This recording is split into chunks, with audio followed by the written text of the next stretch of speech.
14 turistas europeos ascendieron el monte Everest en octubre de 2021, todos entre los 28 y los 42 años.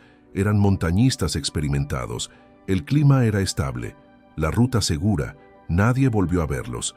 Durante semanas se desplegaron helicópteros, drones, guías sherpas, nada.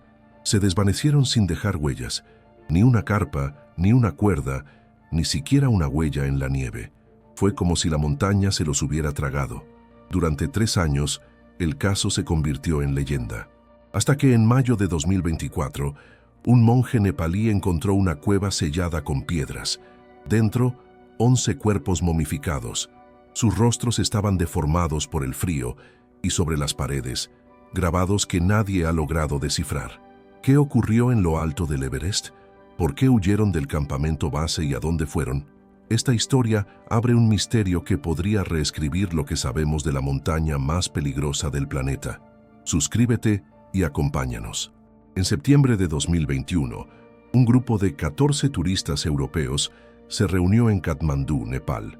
Habían sido seleccionados tras un riguroso proceso para un tour exclusivo de alpinismo organizado por una empresa suiza especializada en expediciones de alto riesgo. Todos los integrantes del grupo compartían una característica en común, un historial sobresaliente en ascensos de gran altitud. Aunque algunos eran más experimentados que otros, ninguno era novato. El equipo estaba compuesto por 11 hombres y 3 mujeres, provenientes de diferentes países: Alemania, Francia, Italia, Noruega y Reino Unido. Tenían entre 28 y 42 años. Entre ellos había médicos, ingenieros, fotógrafos de naturaleza extrema y 2 influencers de viajes. Sus nombres fueron documentados en el manifiesto de salida del campamento base, pero lo más inquietante es lo que no figura en los informes oficiales: sus motivaciones personales, las tensiones que ya se gestaban antes de partir y los extraños sueños que algunos de ellos comenzaron a tener días antes del ascenso. La líder del grupo era Clara Weber, una alemana de 38 años, guía profesional con más de 15 picos en el Himalaya en su historial. Fuerte, meticulosa, con una reputación intachable en la comunidad de alpinistas. Había trabajado previamente con la empresa suiza y, según testigos locales, era muy querida entre los sherpas. Clara fue quien eligió personalmente a los integrantes de la expedición tras una serie de entrevistas por videollamada. Al parecer, buscaba algo más que experiencia técnica, afinidad emocional, curiosidad y una extraña disposición al riesgo. Varios de los elegidos no eran los más aptos físicamente, pero compartían una especie de obsesión con el Everest. Uno de ellos incluso había escrito en su solicitud: «No quiero conquistar la cima, quiero que la montaña me revele algo». El itinerario era claro. Partirían el 1 de octubre del campamento base, ubicado a 5.364 metros sobre el nivel del mar, para alcanzar la cima entre el 15 y el 18 del mismo mes. Luego regresarían siguiendo la misma ruta. Lo curioso es que no era temporada alta de ascenso. La mayoría de las expediciones se programan para mayo, cuando las condiciones climáticas son más favorables. Octubre, aunque más tranquilo, es más peligroso. El clima es impredecible y los vientos pueden ser letales. ¿Por qué eligieron esa fecha? La versión oficial es que buscaban evitar el turismo masivo, pero un email filtrado enviado por Clara a la empresa organizadora revela algo inquietante. «Queremos hacerlo en octubre. Las condiciones pueden ser duras, pero las fechas coinciden. Con lo que vimos en los mapas antiguos, tiene sentido». ¿A qué mapas se refería? ¿Y por qué coinciden las fechas? Hasta hoy nadie ha podido responder eso. Durante los días previos a la partida, el grupo convivió en un pequeño lodge en Lukla, una aldea montañosa que sirve como punto de entrada a las rutas hacia el Everest. Allí se los vio compartir cenas, grabar videos, revisar equipo y discutir sobre rutas alternativas. Los aldeanos locales los describieron como amigables, aunque uno de los dueños del lodge mencionó algo extraño. A veces hablaban entre ellos en un idioma que no era ninguno europeo, una especie de canto suave. Al principio pensé que era una broma, pero una noche los oí en el patio, formados en círculo, murmurando. Era raro. Uno de los miembros del grupo, el francés Jean-Luc Moreau, de 41 años, Llevaba un diario de viaje. Su familia entregó una copia de sus últimos correos enviados antes del ascenso. En uno de ellos escribió: «Esta montaña tiene una energía distinta. Clara nos habló de ciertas señales que hay que buscar, cosas que no salen en los mapas. A veces creo que esto no es una expedición, sino un tipo de ritual». Los Sherpas asignados al grupo, 4 en total, también notaron comportamientos inusuales. Según el testimonio de Dawa Tenzing, uno de los guías, hubo discusiones intensas entre Clara y otros 2 miembros, una noche antes de partir hacia el campamento base. Parecía que estaban en desacuerdo sobre si seguir o no. Uno de ellos quería quedarse. Decía que tuvo una visión. Clara lo convenció. La marcha hacia el campamento base duró 6 días. A medida que ganaban altura, algunos miembros comenzaron a experimentar lo que describieron como sueños compartidos. Esto fue registrado en los mensajes de voz enviados por la influencer británica Amanda Coyle a su hermana. En uno de ellos dice: «Anoche soñamos todos con lo mismo. Un túnel dentro de la montaña. No sé si es el mal de altura, pero da miedo. Clara dice que no es nada, pero algo en ella también cambió». El 30 de septiembre llegaron al campamento base. Las condiciones eran óptimas. Sol radiante, poco viento. Allí acamparon junto a otros 3 grupos de alpinistas de distintas nacionalidades. Varios testigos confirmaron que el grupo de Clara parecía muy unido, pero también extrañamente silencioso. Uno de los cocineros del campamento relató: «Se levantaban antes que todos, caminaban en fila, en silencio. No hablaban con nadie, solo entre ellos». La última noche, antes de iniciar el ascenso, fue registrada en video por Amanda. En la grabación, ella muestra el campamento, saluda a la cámara, hace una broma, pero al fondo se ven 3 miembros del grupo parados frente a la montaña, inmóviles, mirando hacia un punto que no es visible en el video. Amanda voltea la cámara hacia ellos y se ríe. No sé qué miran, parece que vieran fantasmas. Esa fue la última imagen conocida del grupo con vida. El 1 de octubre partieron en dirección al campamento Prine. Dejaron registros fotográficos de la partida, saludaron a algunos colegas de otras expediciones y tomaron una ruta común. Pero en algún punto se desviaron. Un guía rumano que los vio alejarse declaró: «Iban bien equipados, en buen estado, pero tomaron una ruta que no tiene sentido». Pregunté a uno de ellos y me dijo: «Hay otra forma de llegar, más directa». Luego desaparecieron entre la neblina. Nunca llegaron al campamento primero, tampoco regresaron al base. Al cabo de 2 días, los otros grupos alertaron a las autoridades. Comenzó entonces una de las búsquedas más extensas en la historia reciente del Everest. Pero eso lo veremos en la siguiente parte. Antes de continuar, ¿qué piensas que ocurrió con este grupo? ¿Fue una decisión deliberada o una trampa de la montaña? Déjanos tu opinión en los comentarios. Y si te gusta este tipo de contenido, no olvides dejar tu like, suscribirte al canal y activar la campanita para no perderte los próximos misterios que tenemos preparados. El 1 de octubre de 2021, a las 6:18 de la mañana, los 14 integrantes de la expedición liderada por Clara Weber abandonaron el campamento base. Según los registros de GPS y las últimas imágenes obtenidas por drones comerciales que sobrevolaban la zona, el grupo se dirigía en línea recta hacia el glaciar Khumbu, la ruta más común hacia el campamento Ine. Sin embargo, en lugar de seguir el sendero marcado, se desviaron aproximadamente 1,7 kilómetros hacia el este, en dirección a una zona conocida como Langburri, una ladera inestable, poco transitada y repleta de grietas invisibles bajo la nieve. Nadie supo explicar por qué.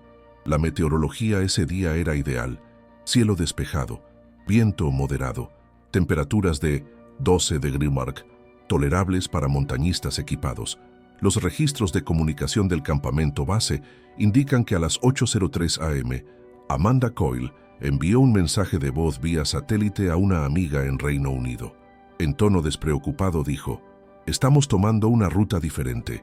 Clara dice que es más corta. Estoy emocionada pero nerviosa. Ayer soñé que caminábamos dentro de una garganta de hielo y algo nos miraba desde arriba». Ese fue el último mensaje conocido de cualquiera de los 14. A partir de ese momento, ningún radar, dron ni equipo de comunicación logró captar señal alguna. El grupo se desvaneció del mapa, como si hubiera entrado en una dimensión paralela. Las primeras 24 horas transcurrieron sin alarma. En la montaña, los retrasos son comunes. Pero al caer la noche del 2 de octubre, los otros equipos que compartían el campamento base comenzaron a preocuparse. Nadie había visto al grupo de Clara llegar al campamento Primeri. Algunos sherpas subieron a investigar, pero no encontraron rastros, ni huellas, ni basura, nada. El 3 de octubre, al amanecer, se activó la alarma oficial. La empresa organizadora, desde Suiza, autorizó un operativo de búsqueda inmediato. Helicópteros comenzaron a sobrevolar la ruta habitual y zonas adyacentes. Se activaron los localizadores GPS personales, pero todos daban error de señal. Las condiciones climáticas seguían siendo buenas, lo cual hacía la desaparición aún más desconcertante. Durante ese día se descubrió algo perturbador. A unos 2.800 metros de altitud, cerca de la entrada de un cañón lateral, un equipo de rescate halló una cuerda de seguridad cortada. Era de marca alemana, del mismo lote usado por la expedición de Clara. La cuerda estaba tensada entre dos rocas, como si hubiera sido colocada para descender. Sin embargo, no había huellas en la nieve circundante, ningún rastro de uso reciente, solo la cuerda, congelada y tirante, apuntando hacia una grieta. El 4 de octubre, la tensión se volvió insoportable. Las familias de los desaparecidos comenzaron a llegar a Katmandú. Algunos medios internacionales cubrían el caso. Las autoridades locales emitieron un comunicado ambiguo. Estamos frente a una desaparición sin precedentes. No hay evidencia de accidente, avalancha ni clima extremo. Estamos aumentando los esfuerzos de búsqueda. En paralelo, se difundió una fotografía que rápidamente se volvió viral. Tomada por una expedición japonesa, mostraba un punto en la montaña, al fondo de un valle nevado, donde se observaban figuras oscuras alineadas sobre la nieve. Parecían personas, pero cuando se acercaron no encontraron nada, solo hielo. Días después el misterio se profundizó. Uno de los helicópteros de reconocimiento captó una imagen borrosa de lo que parecía ser un círculo tallado en la nieve. Tenía unos 3 metros de diámetro. Dentro, un patrón en espiral. Cuando los rescatistas llegaron al lugar, el círculo ya no estaba. El viento lo había borrado, o algo más. El 6 de octubre se halló el primer objeto tangible, una chaqueta roja perteneciente al montañista noruego Erik Thomassen. Estaba colgada cuidadosamente sobre una roca, doblada. Dentro del bolsillo había una nota escrita a mano, ilegible por la humedad. Los expertos intentaron restaurarla, pero el papel se deshacía al tacto. Solo se pudo leer una palabra con claridad: visiones. Ese hallazgo llevó a los rescatistas a centrar la búsqueda en un perímetro de 5 kilómetros alrededor del sitio. Pero no hubo más pistas. La nieve intacta, ni sangre, ni huellas, ni rastro de animales. Un vacío puro. El 9 de octubre, una tormenta azotó el Everest. Vientos de hasta 120 km/h y temperaturas de 25 degrees Celsius obligaron a suspender la búsqueda por 3 días. Cuando regresaron, todo había cambiado. Los puntos de referencia marcados con banderas habían desaparecido. Los rastros iniciales estaban borrados. Los equipos de rescate comenzaron a hablar entre susurros. Algunos decían que la montaña no quería ser encontrada. Uno de los sherpas, Njima Sherpa, se negó a seguir buscando. Dijo haber visto, durante la tormenta, sombras que bajaban por la ladera sin dejar huellas, como flotando. Fue trasladado a Katmandú por crisis de ansiedad. Mientras tanto, en Europa, los medios comenzaban a especular. ¿Podía un grupo entero haberse suicidado? ¿Había un pacto oculto? ¿Una secta? Las familias negaban rotundamente esas teorías. Insistían en que los viajeros estaban felices, motivados, sin señales de inestabilidad, pero cuando se reveló que varios de ellos habían comprado seguros de vida con cláusulas inusuales, las dudas crecieron. El 14 de octubre se cumplió el plazo estimado para el regreso del grupo. Para ese entonces, las autoridades declararon oficialmente a los 14 como desaparecidos en condiciones extremas. No se les declaró muertos, pero tampoco se esperaba hallarlos con vida. Un mes más tarde, las operaciones fueron reducidas. Solo quedaban un par de helicópteros y los sherpas más persistentes. La montaña había absorbido al grupo sin dejar rastro. Era como si el Everest hubiera cerrado la boca tras engullirlos. En los foros de alpinismo comenzaron a circular rumores. Un usuario anónimo publicó un hilo titulado «No era una expedición normal. Clara Weber seguía pistas antiguas, algo sobre mapas prohibidos y túneles dentro del Everest». El post fue borrado en menos de una hora, pero muchos lo alcanzaron a leer. Una teoría popular surgió. Hablaba de una entrada secreta en las faldas del Langbu Ri, conectada a cuevas subterráneas mencionadas en crónicas tibetanas del siglo XVII. Según esos textos, existen santuarios de hielo eterno, donde los que entran jamás regresan, porque lo que ven los transforma. Por meses, el caso se diluyó en la niebla del olvido. El gobierno de Nepal no emitió más informes. La empresa suiza organizadora cerró su filial local. Algunos familiares volvieron cada año al campamento base a dejar velas, fotos, flores congeladas. Pero todo cambió 3 años después. En mayo de 2024, un monje del monasterio de Pangboche decidió realizar una peregrinación solitaria hacia las laderas del Langbu Ri. Se llamaba Tsering Dorje. Tenía 62 años. Nadie sabe exactamente por qué eligió esa ruta, ni qué lo motivó, pero durante su caminata encontró algo que cambiaría todo. Una cueva sellada con piedras a 3.700 metros de altura, cubierta de musgo y hielo. Dentro, 11 cuerpos perfectamente momificados, alineados como en una ceremonia, y sobre las paredes, símbolos que ningún historiador ha podido traducir. Esa revelación abrió una nueva dimensión del misterio. ¿Por qué solo 11 cuerpos? ¿Dónde están los otros 3? ¿Qué significan los símbolos? ¿Y por qué estaban dentro de una cueva sellada desde afuera? Pero eso lo exploraremos en la siguiente parte. ¿Tú qué crees? ¿Fue una expedición espiritual que salió mal o algo más los esperaba dentro de la montaña? Cuéntanos en los comentarios. Dale like si te atrapó este misterio, suscríbete y activa la campanita para que no te pierdas lo que sigue. Lo más extraño apenas comienza. Durante los primeros 5 días tras la desaparición del grupo de Clara Weber, la búsqueda fue frenética, pero desorganizada. La empresa suiza responsable del tour presionaba al gobierno nepalí para una respuesta rápida.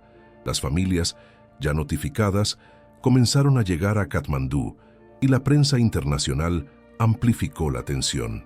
Cada hora sin respuestas alimentaba la sensación de que no se trataba de un accidente común. El Ministerio de Turismo de Nepal, en colaboración con la Policía de Montaña y la Fuerza Aérea, desplegó un contingente de búsqueda sin precedentes. 6 helicópteros, 3 drones de alta precisión, más de 40 guías sherpas y 2 equipos caninos especializados en rescate en hielo. Desde el aire rastrearon las rutas oficiales del Everest, pero también zonas adyacentes, menos exploradas, basándose en las últimas coordenadas conocidas del grupo. Sin embargo, un patrón desconcertante comenzó a emerger. En cada punto donde se creía haber visto algún indicio, un destello metálico, un trazo en la nieve, una figura en la distancia, los rescatistas llegaban para hallar nada. El paisaje intacto, la nieve sin perturbaciones, ningún resto, ningún olor, ningún ruido. Los drones tampoco ayudaron. Uno de ellos captó un área anómala cerca de una cornisa, donde parecía haber un acceso cubierto parcialmente por roca. El equipo de rescate fue enviado con urgencia. Cuando llegaron, encontraron solo una pared lisa, sin grietas ni cuevas. «Es como si la montaña se cerrara cuando te acercas», declaró uno de los sherpas. En los días siguientes, comenzaron las tensiones burocráticas. La empresa organizadora culpaba al mal mantenimiento de los senderos alternativos.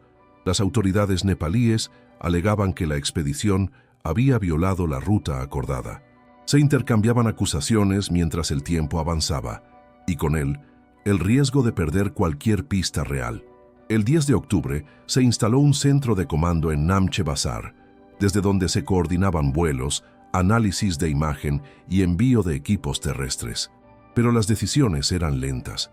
Cada misión requería autorizaciones cruzadas entre entidades locales y extranjeras. Y lo más grave, Nadie sabía exactamente por dónde empezar a buscar. Las últimas coordenadas del grupo eran ambiguas y la tecnología GPS a veces fallaba por la ionización atmosférica a gran altitud. Fue entonces cuando algunos guías veteranos comenzaron a rechazar participar, no por cansancio, sino por miedo.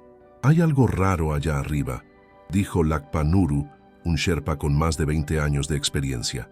«Los sonidos cambian. No es el viento. Hay momentos donde no se oye nada. Y eso, en la montaña, es malo». La empresa contrató incluso un equipo forense internacional, liderado por el doctor Enrique Salvat, especialista español en psicología de catástrofes. Su primer informe fue claro. Este caso no encaja con ningún patrón conocido de desaparición en montaña. No hay signos de deslizamiento, ni de alud, ni de lucha interna. Es como si se hubieran desvanecido de forma sincronizada. El día 12, los rescatistas encontraron el segundo y último objeto, una cámara GoPro, semienterrada en la nieve. Estaba rota. El contenido recuperado fue mínimo, pero revelador. Mostraba a 2 miembros del grupo caminando por una zona sin identificar, cubiertos de hielo hasta los hombros. Ambos lucían tensos, como si escucharan algo fuera del cuadro. Luego, el video se corta con una distorsión brusca. Expertos en sonido analizaron el audio. Detectaron un zumbido grave, rítmico, que parecía provenir de bajo la tierra. Algunos lo compararon con el tañido de una campana gigante, lenta, enterrada bajo hielo. Esa evidencia fue ocultada al público durante meses. El caso pronto se volvió incómodo para todos. Las embajadas extranjeras pedían resultados. El gobierno nepalí se quejaba de la presión mediática. La empresa suiza enfrentaba demandas y las familias comenzaron a sospechar de un encubrimiento. En noviembre, con el inicio del invierno, la búsqueda fue suspendida oficialmente. «Demasiado peligroso continuar», dijeron. Pero algunos voluntarios, montañistas independientes, seguidores del caso, incluso aficionados al misterio, continuaron por su cuenta. Uno de ellos fue el italiano Paolo Crespi, quien publicó un blog detallando sus intentos por seguir la ruta original del grupo de Clara. En una entrada escribió: «Encontré una roca con marcas talladas. Parecen símbolos o advertencias», pero el blog fue borrado 3 días después. La familia de Paolo denunció que recibió amenazas por email. Lo que siguió fue el silencio, el vacío. Los medios dejaron de cubrir la historia. La montaña quedó cubierta por la nieve invernal. Y el mundo, como tantas veces, olvidó. Hasta mayo de 2024. La noticia llegó primero como un rumor. Un monje budista había encontrado cuerpos momificados en una cueva a gran altitud. Nadie quiso creerlo. Pero cuando se confirmó que al menos 11 coincidían con los nombres de la lista de Clara Weber, el caso revivió con una fuerza aterradora. La policía de Nepal restringió el acceso a la zona. Solo un pequeño grupo de investigadores forenses y antropólogos fue autorizado. El interior de la cueva fue documentado con cautela. Las imágenes filtradas días después eran sobrecogedoras. Los cuerpos estaban sentados en posición de loto, con los ojos semicerrados, las manos sobre las rodillas, como si hubieran aceptado su destino. Pero había algo más. En las paredes, decenas de símbolos tallados. Algunos semejaban espirales, otros eran ojos, otros patrones geométricos que recordaban mapas estelares. Aún no han sido descifrados. Lo más inquietante fue el hallazgo de un objeto en el centro de la cueva, un disco metálico de unos 30 centímetros de diámetro, cubierto con una pátina negra. No parecía moderno, no parecía humano. Aún se encuentra bajo análisis en un laboratorio de Zúrich. 3 cuerpos siguen sin aparecer, los de Clara Weber, Amanda Coyle y Eric Thomasen. ¿Fueron los últimos en morir? ¿Sobrevivieron? ¿Fueron los únicos que entraron o los únicos que salieron? Pero esos detalles los veremos en la próxima parte. Antes de seguir, dime, ¿qué crees que pasó en esa cueva? ¿Fue un ritual? ¿Un encuentro con algo que no comprendemos? Déjanos tu opinión en los comentarios. Dale like si te está impactando esta historia. Suscríbete para no perderte la continuación y activa la campanita. Aún queda lo más perturbador por revelar. El hallazgo de los cuerpos momificados dentro de una cueva del Everest reabrió el caso con una fuerza inusitada. Las imágenes filtradas generaron un impacto global.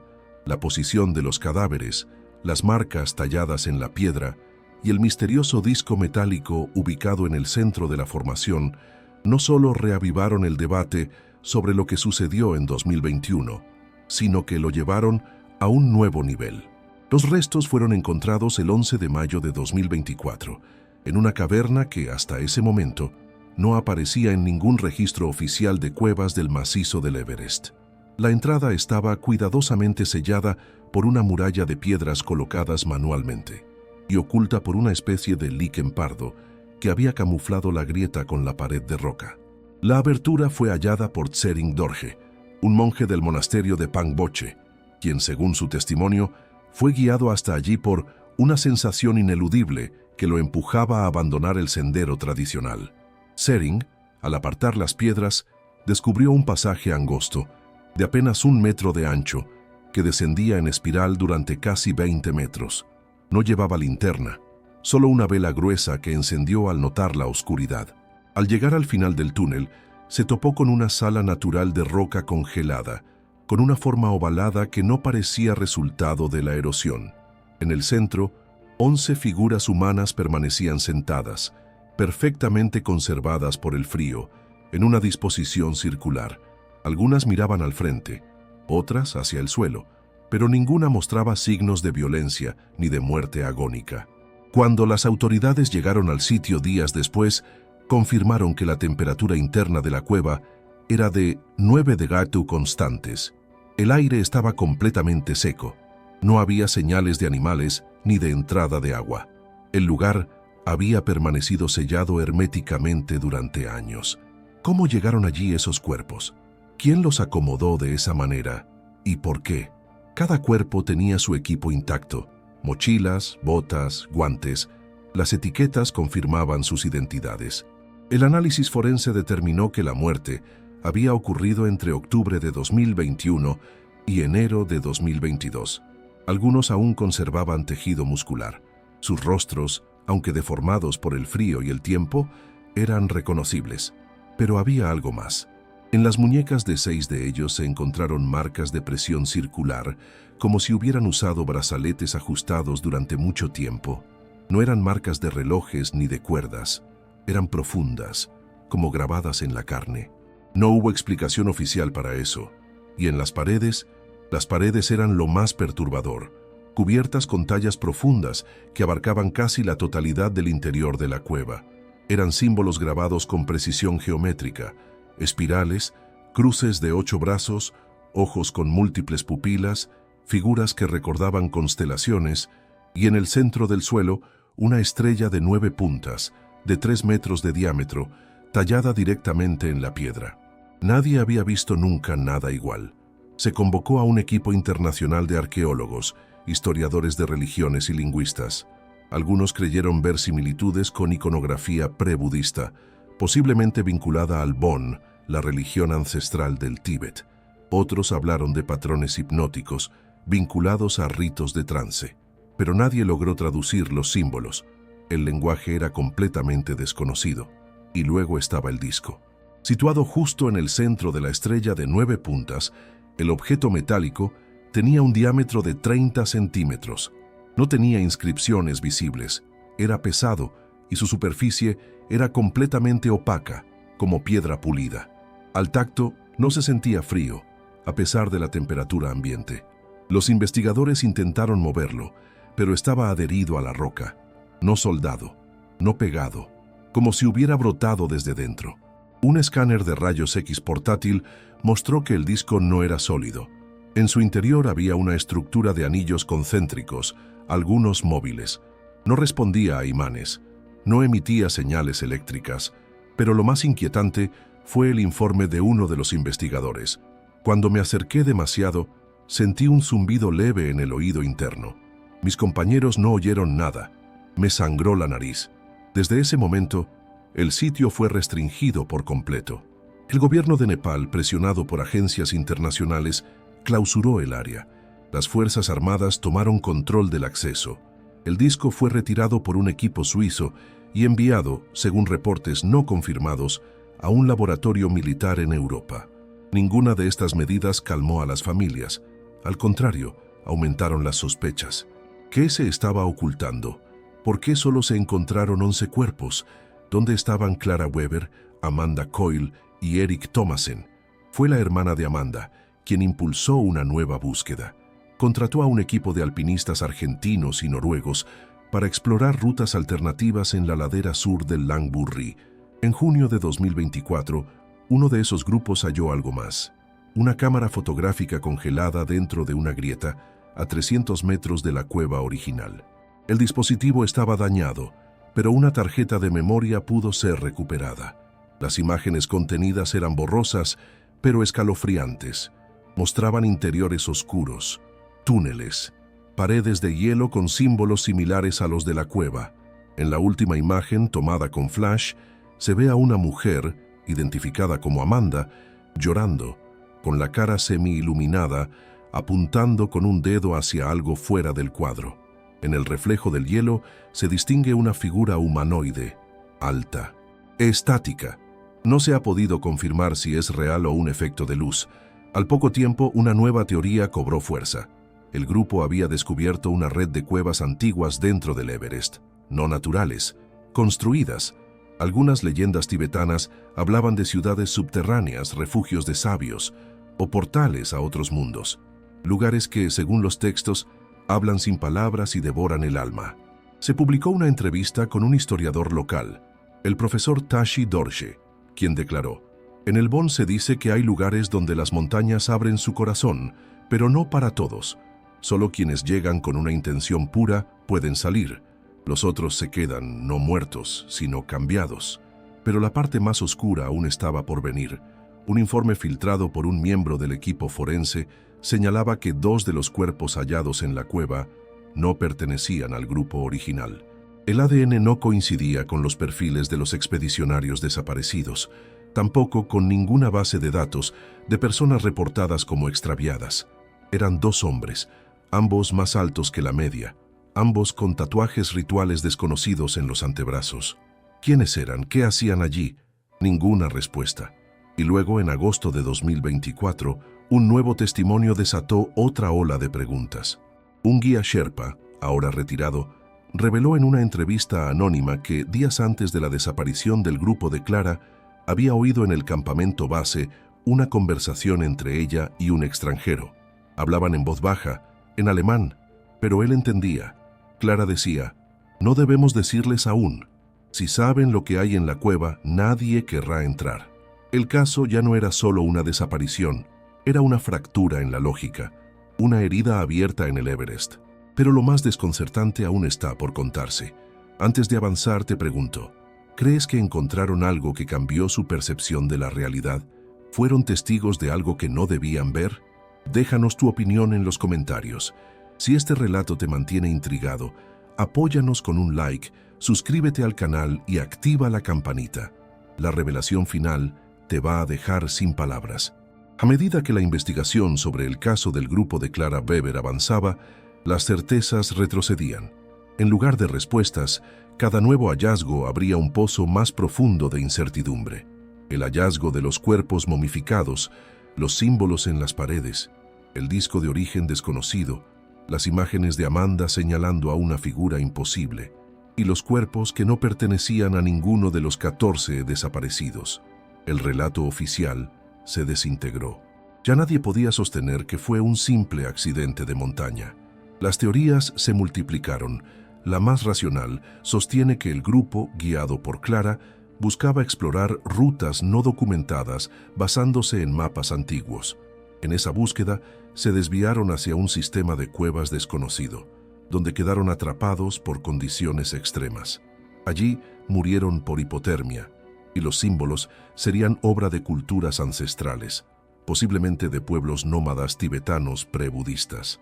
El disco podría ser una reliquia ritual, pero esta versión no explica cómo los cuerpos estaban perfectamente acomodados, ni por qué había marcas rituales recientes, ni quiénes eran los otros 2 hombres hallados allí. La segunda teoría habla de un suicidio colectivo ritual. Se basan en los videos y mensajes que mostraban una fascinación obsesiva por la montaña. Algunos argumentan que Clara convenció al grupo de que estaban destinados a descubrir algo más allá del mundo físico. Pero esa teoría también se quiebra. ¿Por qué los cuerpos no presentan signos de suicidio? ¿Y por qué 3 miembros no están entre los encontrados? Otros investigadores han propuesto hipótesis más radicales. Una sugiere que el grupo fue víctima de un culto secreto que opera en las regiones montañosas del Himalaya, descendiente de prácticas esotéricas que combinan el Bon tibetano, astronomía antigua y rituales de acceso a dimensiones paralelas. Según esta visión, el grupo fue guiado, consciente o no, hacia un punto geográfico donde convergen líneas de energía desconocidas. El disco sería un artefacto de apertura, los símbolos, un lenguaje de activación.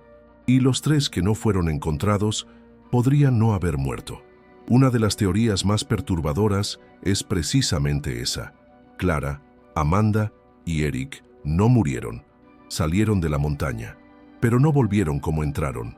Según esta hipótesis, los 3 habrían sido testigos o participantes de un proceso transformador, donde lo humano se disuelve. ¿Absurdo? Quizá. Pero ¿cómo explicar la última imagen de Amanda, señalando a algo que no está allí, pero cuya silueta se refleja en el hielo?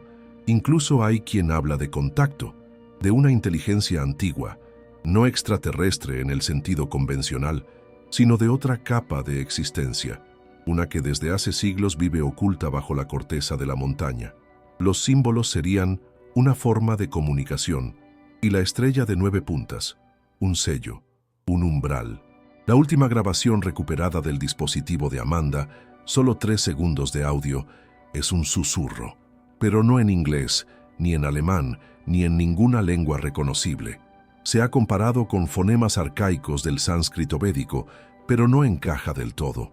La traducción tentativa hecha por un experto en lingüística protoindoeuropea fue: la puerta ha sido vista. Nadie ha podido explicar qué significa eso. Pero desde entonces, al menos 3 equipos de investigadores han desaparecido intentando replicar la ruta del grupo original. Uno de esos equipos, financiado por una fundación privada, dejó una nota en su campamento base antes de desaparecer. Decía: «Vamos a ver si la montaña nos habla». Nada más se supo de ellos. El Everest ha sido, durante siglos, un símbolo de grandeza, desafío y tragedia. Pero esta historia nos obliga a verla de otra manera. No solo como una cumbre física, sino como un espacio de frontera entre lo visible y lo invisible. ¿Y si hay lugares en el mundo donde la realidad se dobla, donde la lógica, la ciencia y el tiempo dejan de tener sentido? Lo que ocurrió con Clara Weber y su grupo no puede reducirse a estadísticas de accidentes ni a errores humanos. Hay elementos aquí que rompen los marcos de interpretación convencionales. Y quizá, como tantas veces en la historia, el intento de comprenderlo nos obliga a mirar más allá del miedo, hacia los abismos de lo desconocido, porque a veces los desaparecidos no están muertos, solo se han movido a un lugar que no podemos seguir. ¿Y tú? ¿Qué crees que ocurrió en esa cueva? ¿Fue un accidente, un ritual, un portal o una manifestación de algo que aún no comprendemos? Déjanos tu opinión en los comentarios.